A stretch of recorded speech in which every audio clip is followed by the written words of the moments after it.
అయినా అందరికీ చలికాలం వచ్చిందంటే కువైట్‌లో డ్రైవర్లకు, పనిచేసే వాళ్ళకు, దివాన్‌లో పనిచేసేవాళ్ళకి అందరికీ ఇదొక తలనొప్పి. ఎప్పుడు చూసినా హీటర్‌కి మేమైతే కిరోసిన్ పోస్తా ఉండాల. ఈ చలికాలంలో అయితే ఇప్పటికైతే 4 సార్లు ఏసినాము.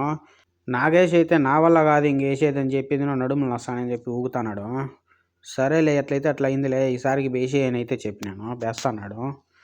ఇప్పుడైతే దీనికేసేసి లోపలికి ఎత్తుకొని పోయి హీటర్ ఆన్ చేసి బయటకైతే వచ్చేసినాము. బయటకొచ్చి చూస్తే చూడండి మంచు ఏ విధంగా పడతాంది. నైట్ అయితే 9 అయితాంది టైము. ఓసారి క్లైమేట్ అంతా ఒకసారైతే చూడండి ఎట్లుందనేది. ఈ నైట్‌లో కూడాకు మంచయితే విపరీతంగా అయితే ఇప్పుడే స్టార్ట్ అయింది.